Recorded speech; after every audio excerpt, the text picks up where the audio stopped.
जरा सोचिए, जिस पिता की छाया में बेटा बड़ा हुआ, जिसके नाम से पहचान बनी, जिसके सपनों को पूरा करने के लिए बेटा जीता रहा, अगर वही पिता उसी बेटे की हत्या का साजिशकर्ता निकले तो इसे आप क्या कहेंगे?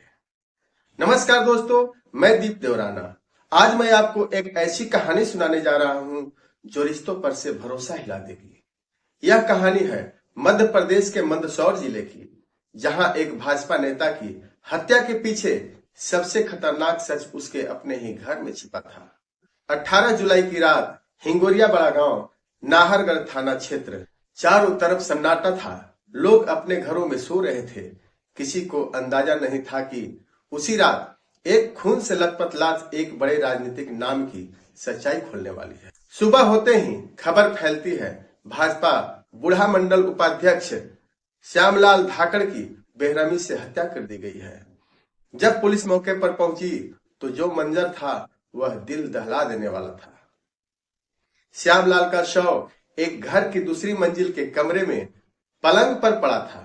सिर, गर्दन और कान के पास कुल्हाड़ी और चाकू से गहरे निशान थे। यह साफ था, यह कोई गुस्से में किया गया हमला नहीं, बल्कि पूरी प्लानिंग के साथ की गई हत्या थी। पुलिस के सामने सबसे बड़ा चुनौती थी।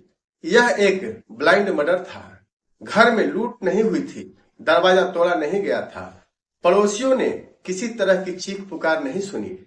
तो सवाल उठता है, हत्यारे अंदर कैसे आए? और सबसे बड़ा सवाल, आखिर श्यामलाल की हत्या क्यों की गई? जांच शुरू होती है। सीसीटीवी कैमरे खंगाले जाते हैं, मोबाइल कॉल डिटेल्स निकाली जाती है, गांव के हर उस इंसान से पूछताछ होती है जो उस रात आसपास देखा गया था। दिन बीते, हफ्ते निकले, लेकिन पुलिस के हाथ कुछ भी ठोस नहीं लगता।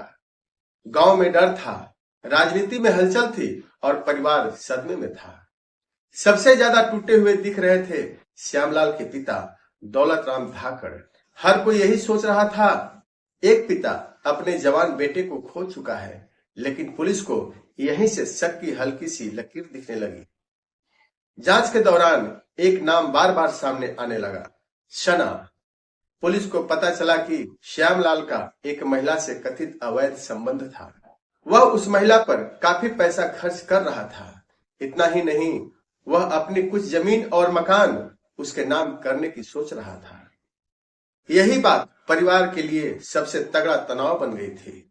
घर में रोज झगड़े होते थे, पिता और बेटे के बीच तीखी बहस होती थी। ऊपर से एक और बड़ा झटका, श्यामलाल का एक निजी वीडियो सोशल मीडिया पर वायरल हो गया। परिवार को डर था, अब समाज में इज्जत नहीं बचेगी। पुलिस ने महिला मित्र से पूछताछ की, वीडियो की जांच की और फिर पिता दौलत राम से अलग अलग एंगल से सवाल किए। शुरू में दौलत राम टूटे हुए पिता की तरह पेश आए, आंसू, दुख, गुस्सा। लेकिन 5 महीने की कड़ी मेहनत के बाद एक दिन पूरी कहानी पलट जाती है। जब पुलिस ने तकनीकी सबूत सामने रखे, सीसीटीवी फुटेज जोड़े और मुखबिरी की जानकारी मिलाई, तो दौलत राम टूट गए। और जो उन्होंने कबूला, उसने हर किसी को हिला दिया। दौलत राम को लगता था कि बेटा पूरे परिवार को बदनाम कर देगा, जमीन, मकान, घर सब हाथ से बाहर चला जाएगा। इज्जत, समाज और गुस्से में उन्होंने ऐसा कदम उठा लिया जिसकी कोई माफी नहीं। दौलत राम ने पड़ोसी गोपाल धाकड़ के साथ मिलकर 3 युवकों को 5 लाख रुपए की सुपारी दी। 17 जुलाई की रात सब कुछ तय था। सुमित, अल्टू और रंगलाल श्यामलाल के घर दाखिल हुए। उन्हें पता था कौन सा कमरा कहाँ है, कहाँ वार करना है। कुल्हाड़ी चली, चाकू चला और कुछ ही मिनटों में एक बेटे की जिंदगी खत्म हो गई।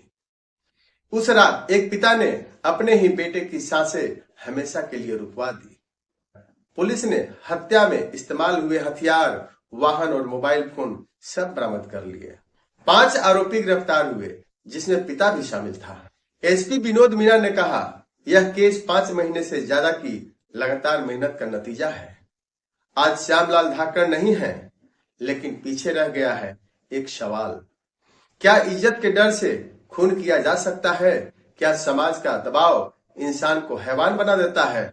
यह कहानी हमें यही सिखाती है, जब रिश्तों में संवाद खत्म हो जाए तो नतीजा खून से लिखा जाता है। मैं हूं दीपदेव राणा और आप देख रहे थे एक सच्ची क्राइम स्टोरी। अगर आपको यह कहानी सोचने पर मजबूर करे तो वीडियो को लाइक करें, शेयर करें और चैनल को सब्सक्राइब जरूर करें। हम फिर मिलेंगे एक नई वीडियो, एक नई कहानी के साथ। धन्यवाद। और कमेंट में लिखें आप इस पिता के फैसले को क्या कहेंगे।